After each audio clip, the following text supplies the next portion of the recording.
regime change. So I think that's maybe like a subtle 5D chess thing that Iran is doing, because realistically, if Iran really needed the war to end, would they insist upon a ceasefire in Lebanon? I mean, maybe not necessarily, but I think they're throwing that out there because then it puts the U.S. in the position where to get, Iran. And I believe they threw out Lebanon out there just to show the leverage that they have. It's like, bro, they have so much leverage in this conflict that they're able to get us to try to stop our ally from a conflict that, of course, they popped off. We got to restrain our ally from attacking Hezbollah. And if we don't do it, then we can't get this deal that apparently we desperately need. Desperately need enough to go over there and pull our ally to the side and tell them cut the shit. We have a deal with them. Now we need to put pressure on Israel to uphold the deal. So I think that might be intentional. And I agree with you on that because, these guys have been sanctioned for 50 years? Like to them, it's like, okay, we've already been sanctioned. And you made a great point earlier. For them, it's like they never want to get hit again, right? Mm-hmm. Obviously, the 12-day war was not fun for them. They barely evaded, almost a decapitation strike. Then they got hit again in February. So it's like, I think at this point, they're just tired of being able to get struck. So they want to completely destroy the United States and Israel's ability to ever hit them again. I think that's why they're like, we'll drag this thing on. We don't care. And I also do think that they're sensitive to the midterms. I think they know that Trump doesn't have as much time as he's letting on, politically. And I think from what like me and you were discussing yesterday, like, these midterms might actually be the first time that someone's actually removed. Right. I think who are the president? Bill Clinton, Nixon resigned. Nixon knew he was going to be cooked. Trump, and then I'm trying to think, was any other president impeached? Andrew Johnson was impeached and removed, and Nixon resigned. And Trump was impeached. Clinton was impeached, but Clinton was removed from office. Okay. But then he get back but he finished his term, so he actually did. He got impeached, so he just got indicted. Yeah. But he didn't get convicted for the false statements. Right. I did not have sex with that woman. Yeah, dude, that's crazy. And then Andrew Johnson was removed from office. I don't believe he was impeached though. Yeah. It's either way, it's like a very rare thing for it to happen because it requires an enormous amount of votes. Like it's like what you got to have like 2/3 of the Senate, the votes. Yeah, majority in the House, 2/3 in the Senate. Which is a lot, to get you out of there. And I think Donald Trump is probably going to be the most egregious offender of them all. He might be the first. He might be the first to actually get it, man. So I was like, because in my mind, I'm just thinking of like how the Democrats are going to attack him, and just like the kinetic strikes with Hegseth, the Iran war, the ICE raids. The money, right? You talked about this extensively yesterday where money. Was it Lutnick's? No, the money is going to be a hard-hitting one. Like I said, if they lose the Congress, the Democrats get to go impeach crazy. Yeah, they got a lot of things to hit them up on, especially the Iran war and the money that his family has been making behind the scenes, billions of dollars. Well, really, what was it? World Liberty Financial profit about $2 billion from back-end deals. Be honest with you, that is a bit weird, and they could definitely bring that up, and we'll see if they can defend themselves on that. But one thing they can't defend themselves on is why they walked us into this Iran war. I mean, trust me, you can get impeached over that as well. But we'll see, because it actually is pretty hard to get an impeachment, and I highly doubt. Look, they can try, and they can give all the, all the stances that they want, all the reasons they want, but it's most likely not going to go through. Sons, like doing some bullshit with with futures or whatever, yes. With the tariffs and everything, with the tariffs, because they did some deal where if the tariffs were refunded, that they were going to profit from that financially or something like that. Yeah, and that's exactly what happened. The Supreme Court overturned the emergency tariffs, and now they got to be refunded. And I think there's some financial interest then that Howard Lutnick gets because of that. Yeah, I don't remember all the details, but the biggest thing is in DHS. Where Kristi Noem allegedly is dating Corey Lewandowski, and there was some kind of thing where they're getting favorable contracts through DHS for people that they know is kind of the basic. That's the gist of it. The Wall Street Journal was onto them. They did a big hit piece about it, and I'd even heard about that because I have some friends in DHS, and they would tell me it's just like egregious what's going on, and it's not just there. It's all over the place. Like you said, the GIA, bro, Great Britain Intelligence Agency. The Department you guys of Justice. are everywhere. The Great Britain Intelligence Agency. In the DOJ, they say it's this Russian billionaire named Epstein. Okay. Not Epstein, but Epstein, a Russian billionaire. They say he runs the DOJ. This is no one knows this, by the way. Okay. But I was told by certain sources that that's like that's like another big scandal waiting to happen. Boris Epstein, Russian billionaire, has huge influence in the DOJ. They say he basically runs it. Interesting. Yeah. So this kind of stuff is going on everywhere. And I think that because I remember, for those of you guys that remember when we did the Club of Cost, yes. we were talking about this in the party bus, right? Besides us, playing some choice music. I remember we talking about this, like, yeah, they're stealing, like the administration's doing a bunch of BS behind the scenes. And then, obviously this was before Kristi Noem resigned. I think this was before Pam Bondi resigned. Yep. I think, had Bongino left at that point? No, Bongino didn't leave either. Yeah, he was still there. He was still there too. So like, there's just so many, like, and you just look at all the people, right, that are there. And I think Bongino kind of saw the writing on the wall, and he said, was like, I got to get out of here, dude. Like, he did. There were leaks. Yeah. Because he was complaining. Bro, he was low-key crashing out over the Epstein, like, debacle. And here's the thing, though. Like, he lashed out about it, but then he went along and fed us the Fed slop that the administration told us to feed him, or told him to feed us. So do you see the problem there? Like, yeah, like, you're right. In the article, it says that, Bongino was against how the Trump administration was handling the Epstein files, really going off on Pam Bondi. But then he came out and gave us that BS ass line of, oh, yeah, he killed himself. I've seen it for sure. Then when the Epstein files come out, he can't point to us where he's seen where it proved that Epstein killed himself, or that he wasn't part of Mossad, or that he wasn't trafficking no girls at all. Like, can't point to it nowhere. And basically saying, like, I lost everything because he was making millions of dollars. He had a podcast, like, he had a career. He gave it all up to be in the FBI, and he goes, we can't even do anything. Yeah. And I can understand, and me just putting on, like, my former agent hat on, like, as a deputy director, you're kind of powerless, dude. You can't really, you're the number 2 guy. So it's like, it's really Cash and Pam making all the real decisions. Right. And then obviously the Epstein file thing was, like, really bad because, like, both Cash and Bongino were talking about this extensively before getting on. So for, like, them to have the Epstein debacle, it was like, and then obviously he's going to take a credibility hit because it's like, well, you got to go back to broadcasting after this. What are you going to do? And then, like, these guys aren't making that much, dude. You're a director. You're probably making somewhere between 170 to 200 some thousand, which, that's great money for sure. But, like, when you're making that much money a month, right? As, like, someone like a Bongino, that's like, what the hell am I doing here? Right. And obviously I think his wife was tanking his entire career on, like, bro, literally taking his entire career while at the FBI. And here's the thing, did no deep state arrest or anything like that, and then walked out and then gave us that BS ass, like, stuff about Epstein. I mean, yeah, of course, people were going to criticize him. And instead of actually taking on taking on the substance of what people were telling him, like, yo, we feel like you sold out, he just started cursing people out, calling us liberals, and just kicking us out of the chat. Like, look how that's working out for him now. Running the show, but she's not going to be able to pull in the same numbers and everything else like that. So, like, from his perspective, he was like, I got to get out of here. And then I think he also saw the writing on the wall with all the other crap that was going on, more than likely. So he was like, I got to get out. Because I found it crazy how, like, he only left after a year. But then, like, when I started thinking about it, like, yeah, you don't really have any rope. You can't do anything. You're the, deputy. Cash is the one making the decisions. And even he's not really the boss because Pam Bondi is. And then the other thing about the Epstein files, why, like, it kind of killed them was, and I was saying this forever, the FBI only has a segment of the files. Like, Epstein had a criminal case that was run by the FBI, but he also, we know he was, like, an intel asset for. Hey, shout out Jennifer for sending the clapping seals for $250. Appreciate the support, Jennifer. And for that, we give you a celebration. Raise a blade.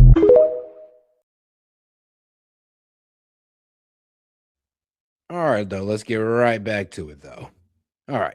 Like, for a foreign country. So, the CIA is going to have a file. The DEI is going to have a file. NSA, all these different intelligence components are going to have a file on Epstein. Well, Pam Bondi has no power over these guys, and Cash doesn't have any power over these guys. So even if they were to be transparent, and here's everything we got at DOJ, the other intel agencies could say, well, we don't want to share. And then boom, they take the hit because, most Americans don't know that, like, the government is extremely, bureaucratic and compartmentalized, where it's like one agency might release everything, but another one might say, no, we're not gonna, right? Or the FBI might have information from the CIA, but they can't put it out publicly because it's not their info. And they have to get, like, a third agency rule. Like, oh, can I, declassify this? No, you can't. It's ours.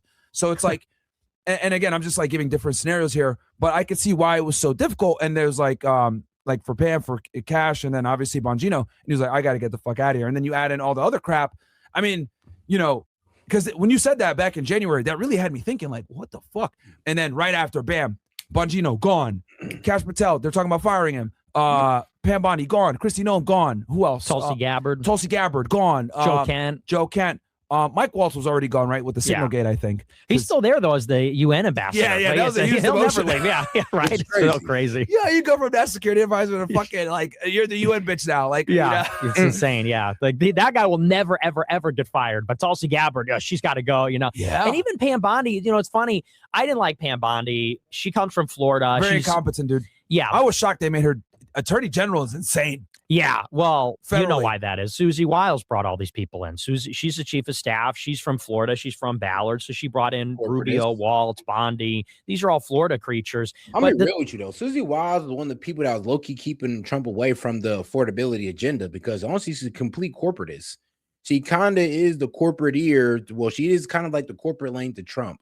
All these corporations and their complaints and what they want Trump to do, they say to Susie Wiles, and Susie Wiles go to Trump. And anything that goes outside of that corporate of what the corporations want, well, like the MAGA agenda or the America First agenda is kind of just getting left at the door. And this is why a lot of people hate Susie Wiles, because she is a complete corporatist. The thing even about Pam Bondi, she wasn't even in complete deep. Well, let's see, a complete swamp. Like as Trump like to say, she's a complete creature of the swamp. Actually the worst, because a lot of the really MAGA people in DOJ, they said Bondi would actually let the more Trump loyal people do these indictments. They were working on some big indictments, and when Todd Blanche got in, they shut it all down. Like Blanche is actually worse than as bad as Bondi is, and she's terrible and she fucking sucks. Blanche is even worse. But this is just like a story. So he came in and shut down and quashed it. Yeah. He shut down the indictments against the enemies, or against some of the Democrat foes. Yeah. Well, why did he shut it down? I would think because he's not like a big MAGA guy. Pam Bondi was letting she was letting it happen. Yeah, because gotcha. I knew people working in Trump admin #1, and what they would say about how the government works in the White House in the admin is basically it comes down to if two very low level bureaucrats disagree, it gets kicked up. If those middle level bureaucrats disagree, it gets kicked up. And it keeps getting kicked up until it gets like cabinet level, and then it goes up to the president. And so it's really about these people that are in kind of like the middle and lower positions.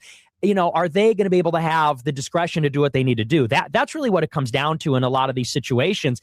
And so someone like Pam Bondi, she was actually doing her job in a sense that she was letting the underlings who are MAGA work on the indictments. And there's actually some good stuff coming down the pike, but then she gets kicked out. She was a little bit more laissez-faire. She wasn't intervening to shut these things down. She wasn't as activist, but now that Blanche is in, he's much more strict about what they're able to do. And he doesn't believe really in that. He doesn't believe in doing all the indictments. So that's gotten a lot slower and basically shut down. Like nothing new's coming with Blanche in charge. You know what? That makes perfect sense because you think about it under Bondi, bro, John Bolton got indicted. Bro, let's be real. Like, bro, Blanche was the one who gave Ghislaine Maxwell the sweetheart interview, softball interview, and never followed up for the hardball one.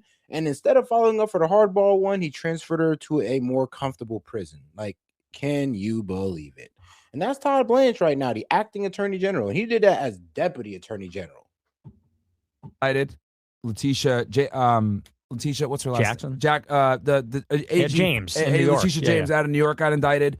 Comey got hit. Right. And then I think they indicted him. It failed, and then they recharged him. Yeah. And then Letitia, same thing, because I think the United States attorney out of Virginia or something like that wasn't confirmed right or properly, and so they were like, oh well, this indictment's going to be gone, so they're refiling it. So yeah, I mean that makes sense. That so you're saying Blanche is like way more. He's worse. He's like, hey, let's not indict all these people, etc. Let's not go after them. Yeah, he's not letting them work on anything else. Is he scared of the blowback? Is he scared of like potential retaliation when they're out of there? He just doesn't support it from a policy point of view. He's not in favor of going after these people. Yeah. So Bondi was letting him go after it, and he shut the whole thing down. He was a defense attorney before, wasn't he? He was a government. I don't know his background. I think he was. And Brett, can you double check for me real quick? I think he was a part of Trump's like legal team when he was dealing with the document case out of New York when they indicted him the first time. I think it was on his like legal team. Todd Blanche. But like, yeah, so no, because it really got me to thinking. I was like, damn, like all these people are going out. So like, yeah, Cash had the issues that he had, like drinking alcohol too much, partying, taking a jet around, his girlfriend getting a security detail. Him lashing out every time somebody said that his girlfriend was what was it? A honeypot? Which, if you look at the two, I mean, is it not obvious? Okay, I'm just playing. Look, we don't know for sure if Kash Patel's girlfriend is a honeypot or not. It just looks like it. That's the problem. It just looks like it. The Epstein files, Pam Bondi, same thing.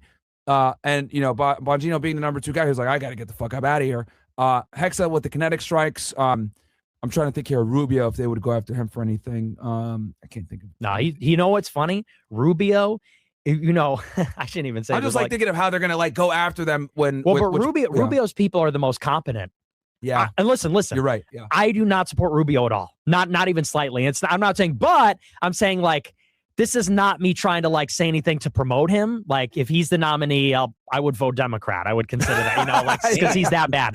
However, what is funny about Rubio, so he's Secretary of State. State Department is on lock. No, he is a straight up neocon, and he does have a hard on for Cuba.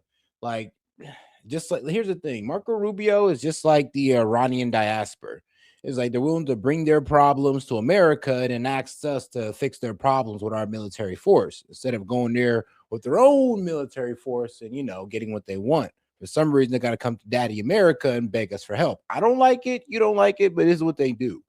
And yes, Marco Rubio is one of them, except not for Iran, but for Cuba. Those are the most competent people in DHS is probably the worst. That's the most our guys, the most based people are probably in DHS. They're maybe the most aligned. And State Department, they got that shit on lock.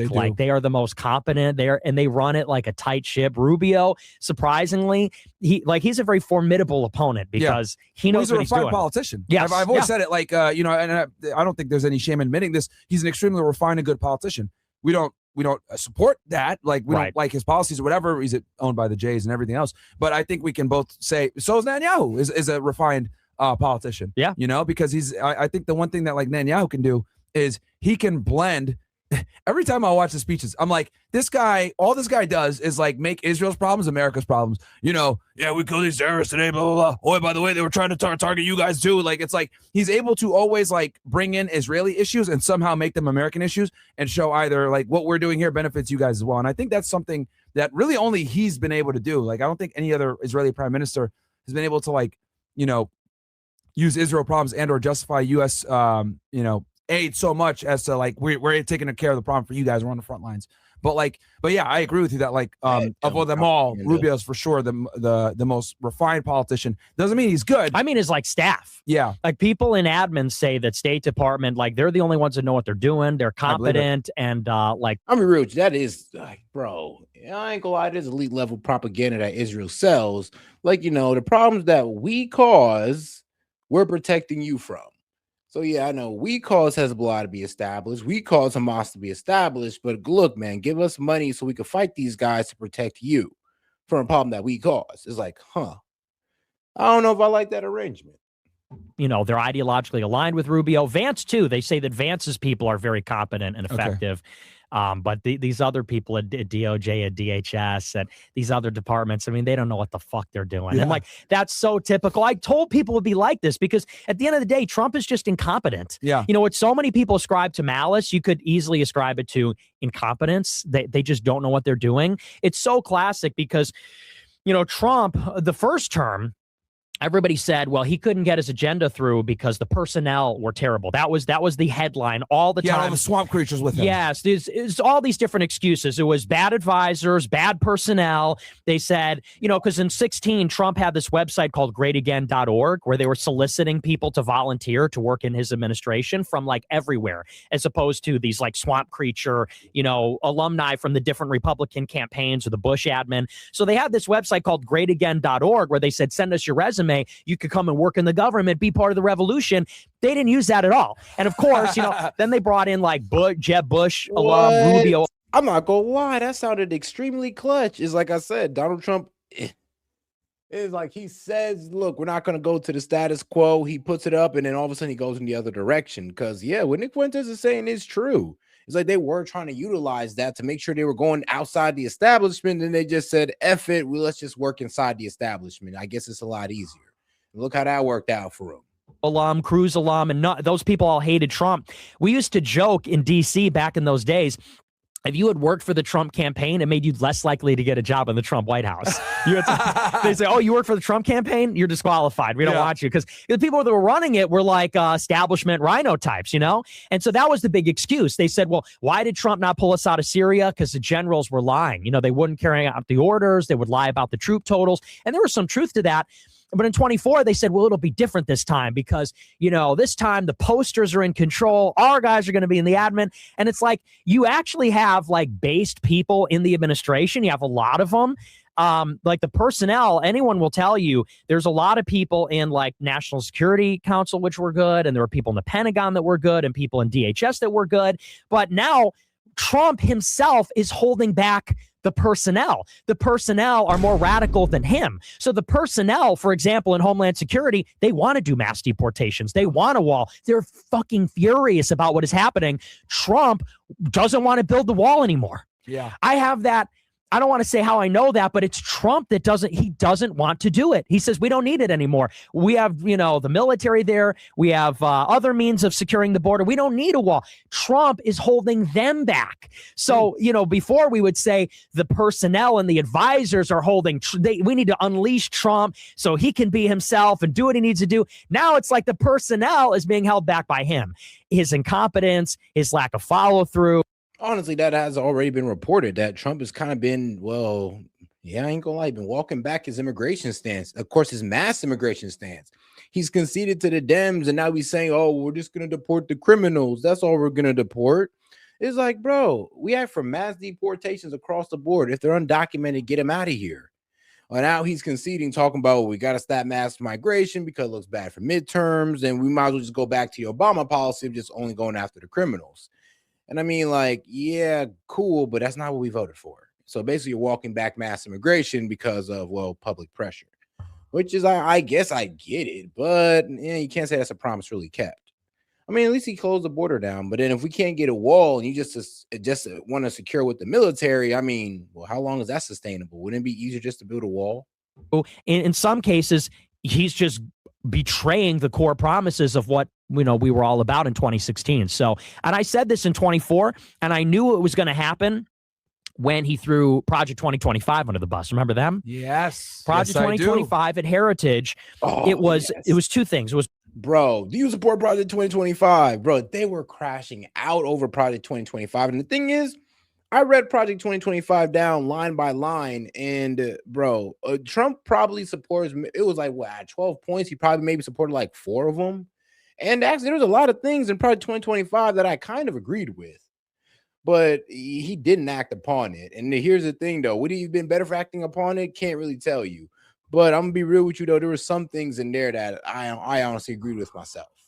Not everything, but there were some points that were solidly made that I'm just like, yeah, we do need to hone in on that. a white paper, a 93-page white paper where they said, this is what we're going to do in every department and agency, how we're going to make America great again.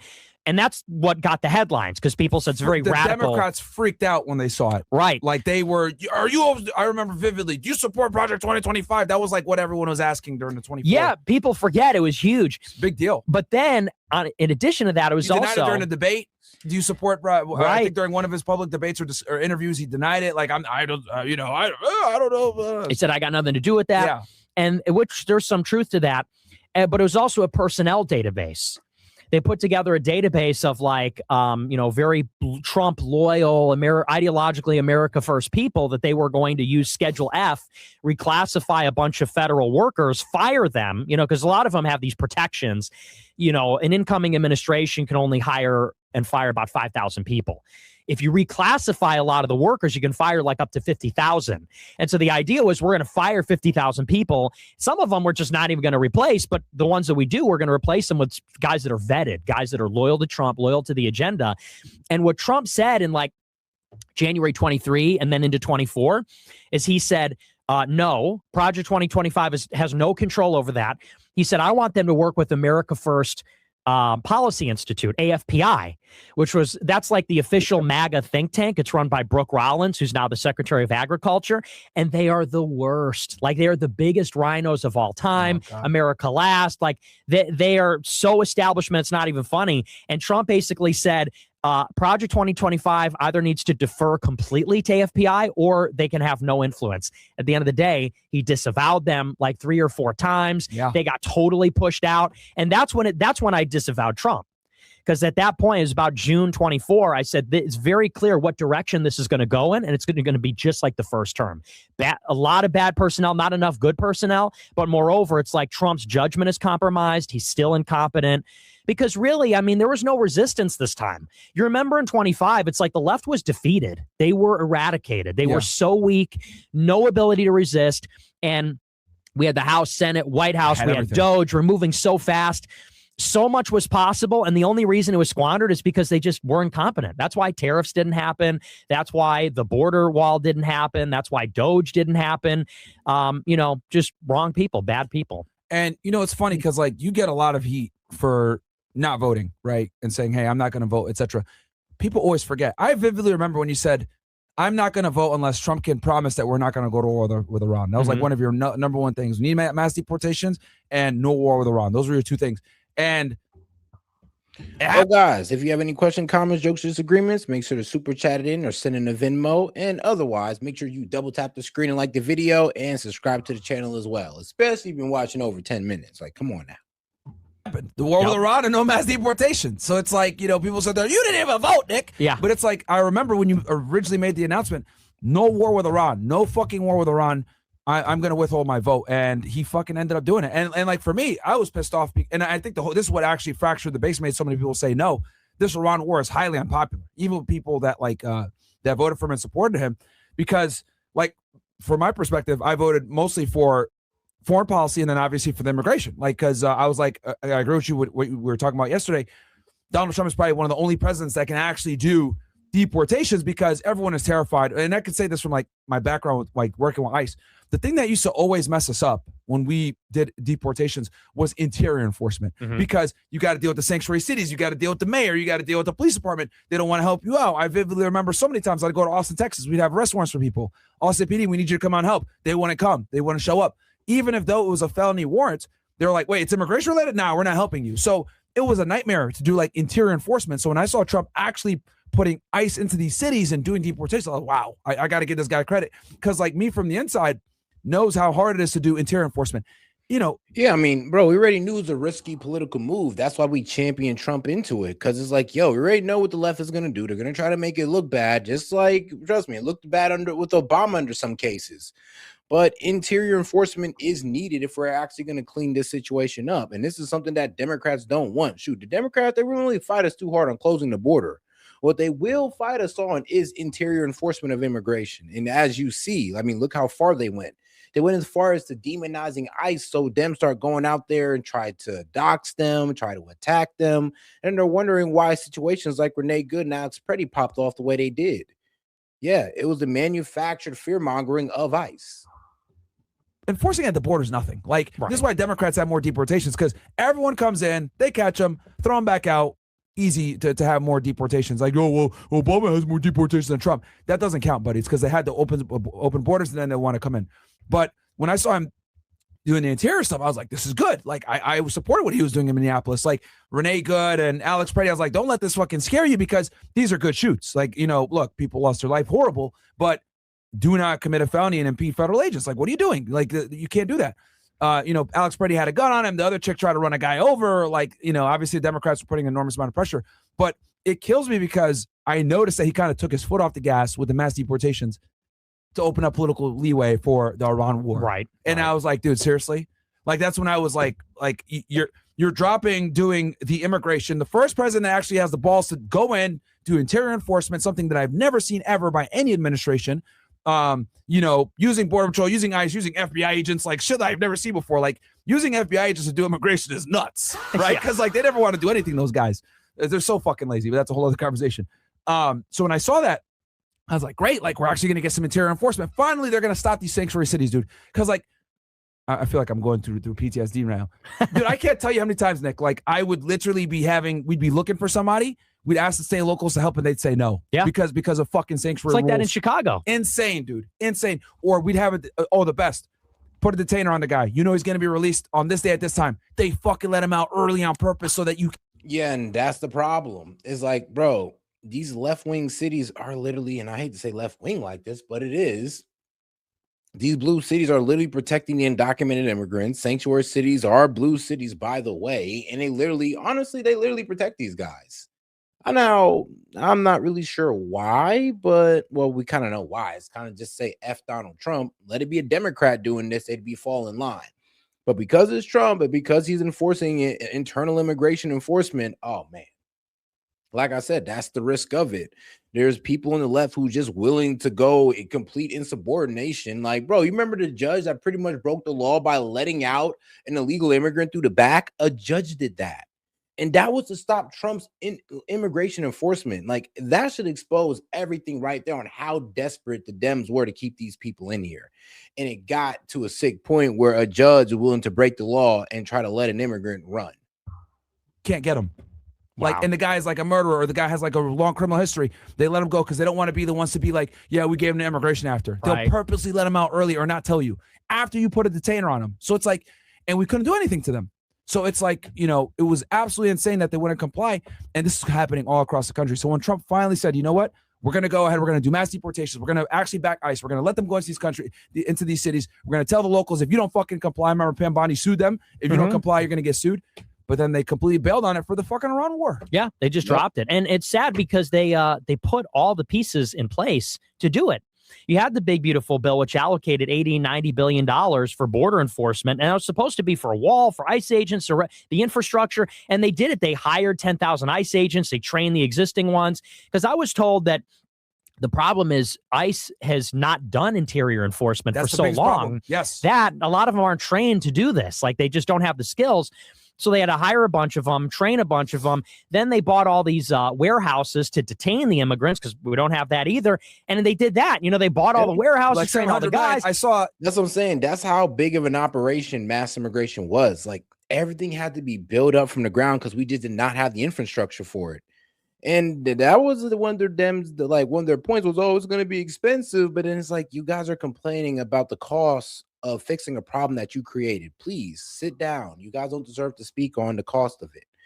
But yeah, I'm gonna be real with you. We had to build the infrastructure up from the ground just to do internal immigration, just to enforce immigration internally. Like, do you understand how crazy that is? And now you understand how much this actually has, honestly, how much this has been pushed down the line, or the can kick down the road. Be real with you, no president from the left or the right wanted to tackle this, just Trump. And I'll be real with you, he has my respect for that one, but he definitely effed it all up while getting into it with Iran. Yeah. They're trying to like sell them. Now they're selling them. Now they're selling them. They didn't even use them. It's like he could have done it. But, and here's the best part is the left says Trump is Hitler, but Hitler was a visionary, you know. Yeah. Hitler, and it's not to like glaze Hitler, whatever, but you Top recognize H. that Hitler was like a unique figure in the sense that he was compelled by destiny and a vision, and he was an ideas man. You know, he was called the man against time by some of the esoteric Hitlerists. Like, he's played this like cosmic role in history. Trump, not that guy. Like, Trump is just dumb. And I don't say that flippantly. Like, obviously, he's like a smart guy. He'd have to be smart to be president. But he does not have that political talent. He doesn't have that genius. Because what you would have done in that situation is, we're going to go into the sanctuary cities. We're going to arrest and deport everybody. Oh, our Antifa and left-wing protesters interfering? We're going to bring in the National Guard and crush them. And it's like, create the crisis, solve the crisis. That's just like dictatorship 101. That's your Caesar-like figure. Manufacture the crisis that creates a demand for Trump to take over everything. And like, think about like where the country would be if we just kept pushing in that direction. Like Minneapolis. Okay, these Somalians are stealing all the money. The whole country's against this. Send in Homeland Investigation, send in DOJ, DHS, Immigration, Customs and Border Patrol. And if these shithead Antifa are firebombing them and shooting them, then bring in the National Guard and crush those people. Put them in prison for 10 years like they did in Texas. They did like a firebomb thing in Texas. They Bro, put one of those guys in jail for like 100 years. 100 years, bro. I was like, Jesus. But yeah, and then the other guys, what was it? I think the minimum sentence was like 30 years. And some of these guys were just cooperators. Like the guy who got 100 years, I guess he deserved it because he shot at a cop. But the other guys, bro, 30 years plus is crazy. Sentence got to a. But I get it. I get it. You got to send a very stern message. And I mean, like, I don't know. Like I said, the sentencing, the time of it, like the length of the sentencing is a bit much, but you do got to send a stern message. And here's the thing. When it comes to Minnesota, he actually does have a point. Tim Walz and Jacob Fry was not giving ICE the backup. They were supposed to do crowd control to protect these protesters so they don't start obstructing ICE. They were supposed to provide a barrier where they can protest, have their freedom of speech heard, and they can do all that good stuff, but you cannot go in there and obstruct law enforcement. And that's what Renee Good and Alex Petty did, which eventually lost them their life. And it was being promoted by the left. 100 years in prison for doing that. Yeah. It's like, and good, like, because these Antifa people, they trust me, I hate to make it a left and right thing, but due to the villainization of ICE that the left was promoting, that is literally what caused their death at the end of the day. They would not be there if y'all just was not villainizing ICE and having Renee Good think it's okay to just be in the middle of the street while ICE officers are conducting an investigation. If y'all rhetoric wasn't out there, bro, Alex Petty wouldn't think it was a good idea to put his hands on an officer while conducting a law enforcement engagement, like, or while being in, well, what was he doing? Oh yes, he was pretty much pushing down that lady. Which, trust me, I get the Custom Border Patrol agent pushing down a lady. I get it. We don't like to see it, but that doesn't give you the right to walk up to an officer and stop him while you're armed, by the way. And it's only because these leftist influencers who going out there villainizing ICE, pretty much putting a battery in the back of people like Alex Petty and Renee Good, is why we're getting situations like that. Like, let's just be clear. Let's just be real about it. It's not because ICE is just evil and they're out there trying to kill you. No. It's if you go out there trying to be obstructionist, you put your own life in danger. They are the enemy. If you try to enforce the laws, they're going to become terrorists. So put them in jail forever. And then a Democrat can't take them back out. It's like, and then if there's more protests, then crush them too. Like, this is how you get a right-wing takeover of the country. But Trump doesn't have that gene. If it gets bad, he goes, oh, we got to back off. Yeah. Oh, if there's protests, oh, we got to back off. Steven, we got to stop doing the deportations. We're going to get killed in the midterms. It's like the midterms. You should even hold the midterms. Yeah. Cancel the midterms, you know. What they should have done, too, in the Senate, get rid of the filibuster. Get rid of the filibuster, pass the SAVE Act. Pass the SAVE Act, have mandatory voter ID. Don't have to worry about the midterms. Get all the Republicans in line to do the redistricting or the what do you call it? Gerrymandering to get as many of those seats as possible out of those Republican states. Don't worry about the midterms. You see, this is how you need to be thinking. But it's like, think about all these opportunities that are wasted, from COVID and BLM in the first term, which you could have used, to this in the second term. You could nuke the filibuster, do voter ID. You could manufacture a crisis, send in immigration and National Guard. You could do all these things. But like I said, the team is retarded. Pam Bondi, Kristi Noem, these are fucking idiots, dude. Kristi Noem, she's dressed like a Barbie. Bro, like, they were literally calling it the bimbo administration because all the women in the administration was fucking up. And here's the thing, I'll be real with you, it's like, it might have almost forever ruined the idea of female leadership. Like, guys, it's gonna be a long time before we get a female president due to what female leadership has shown us on both the left and the right, sadly. Doll, because her husband is into bimbo. It's like her husband wants to be one. She was focusing more on like dressing up as like, you know, one day as an ICE deportation officer, another day as a CBP officer, another day as a Border Patrol agent. You know, she's over here like being fucking, you know, playing dress up. And, you know, and here's the other thing too, because I noticed when you were saying before, the people that were incompetent, notice how they came from the state government, and then the people that were tend to be a little bit more competent, J.D. Vance, Marco Rubio, they were already federal. So, you know, and then you put someone who's like a governor of North Dakota or South Dakota, if I'm not mistaken, Kristi Noem, as, you know, the secretary of DHS. Of course, she's not going to know what she's doing. And, you know, and the thing also is like, I think the biggest issue was that, like, he stopped doing the mass deportations and he stopped doing the ICE stuff to create like political leeway for himself for Iran, because he knew that the ICE raids were unpopular. So he's like, okay, let me listen to these fucking losers complaining and then like stop that a little bit so I can get more. I don't even think that's true, because they were talking about winding that down in December. actually. Okay, so you don't even think the Iran war played a role in it? No, I think because the earliest signals, I had been talking about it on my show, the earliest signals were coming in like December. There was like already a trickle. Back off? Do you think that Renee Good and Alex Preddy? It was even before that. Because that was in like the first and second week in January. It was before that. I distinctly remember they were saying, we need a refresh on that, a refresh on the policy, change the strategy. That was the kind of talk that was going around for immigration. From the deputy chief of staff, Blair, in the White House, from Susie Wiles. Trump went to the congressional retreat in Doral in Florida, right around here. And it was Blair and Trump both came out and they said, yeah, don't use the word mass deportations. We're going to talk now only about, deporting the worst offenders, the worst of the worst. They moved it to criminal aliens. Right, which is an Obama. I remember that. That's an Obama policy. Literally, it's an Obama innovation where they say, we're only going to deport the worst of the worst. We're going to basically pick up the murderers that the police arrest that incidentally turn out to be illegal. That's not really a and that's what I'm saying. Is like he conceded to the Dems on immigration. It's like, because that's what the Dems are pretty much saying is like, look, we won't let you deport every undocumented immigrant, but we'll let you deport the ones that have committed crime. I mean, sure, get them up out of here. I mean, like, well, that's be real. It's just not a real concession. Actually, all of them gotta go if we're gonna do this mass immigration. It can't just be the ones that committed violent crimes. If you broke, if you're here undocumented, you already broke a law. You gotta go.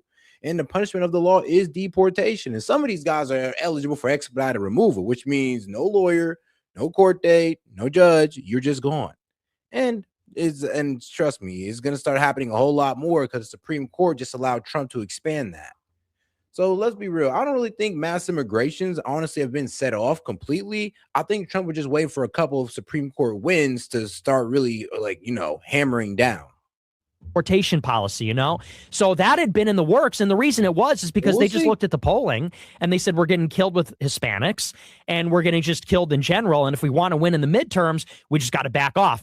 I think that they thought Iran would be popular. Okay. Because they looked at Venezuela, which was very popular, and they thought Iran would go the same way. They didn't think Iran would close the strait. They thought they'd be in there lickety-split. It's over. And I think they were just surprised. And we're trying to leverage, hey, right. we destroyed, we control Venezuela, we control Iran. That's a bunch of your oil right there. And now we got Cuba as well. And that's, which Cuba is known for obviously giving them a bunch of stolen intel. Like Cuba's like the black market of our intel. They steal all our shit and then sell it to our adversaries. So I think that's what the play was like, he wanted to go and meet Ping with some leverage for the China summit. Because I remember, when they supposed to meet? Late March, and then obviously the war dragged on, so we had to meet in like May. They pushed it to May. Yeah, so I think that's what his goal was, but everything just backfired, dude. Everything is backfired. Nothing has worked. You look at the mass deportations. You look at obviously the Epstein files. We got into all this with the because no, it's good though, because this is all going to be used against them for the impeachment, right? Because that's how we started this conversation. Is like, what do you think is going to happen with the impeachment? And now that we're talking about it, like, oh damn, that's a lot of issues here. Yeah, and that's what Iran. Iran knows that we and Israel are up against a deadline. Netanyahu is up against the October 27th deadline. We're November, so I think it's in their interest to basically push it to the limit. And, that's why they're not in a big rush to make this. Look. Oh, guys, you got any question, comment, jokes, or disagreements? Feel free to super chat it in or Venmo. Appreciate the support, by the way. And make sure you guys are double tapping that screen, like the video, guys. Let's get more people in the conversation and subscribe to the channel, especially if you've been watching for a while at this point. All right, let's get right back into it. If Iran wanted a peace deal, they could have one. Yeah. They would come to the table, but we have no leverage. They're not in any rush to do that because they're winning. And they know this is hurting us. And they know that we're on a clock that they are not, an economic clock and a political clock that they really, and you said it earlier, Iran has been under a sanctions regime. We have this little nicky-knack blockade of the Strait of Hormuz. We say we're going to be doing economic damage to them by depriving them of their imports and exports. They don't care. The IRGC runs that country now. What are the people going to do? Protest? They'll just kill them. Yeah. We saw that. What are they going to do if they get mad? They're going to protest? They killed 6 million of them in January. Exactly. And the other crazy thing also with that whole like Hezbollah thing is like, oh yeah, they're over here like killing the protests or whatever. I'm like, like they're gonna side with their government over us. Like the only It's actually that's nothing that annoyed me. What are your thoughts on like these diaspora? No, that's what killed me. Though, a lot of people don't understand the rallying around the flag phenomenon. Like, yes, when a foreign, we would be perceived as a foreign invader here, but when a foreign invader comes in and attack a country, bro, the people who disagree with the government, bro, they're gonna start siding with the government. It means protecting their sovereignty. It's like at the end of the day, that's exactly what it is.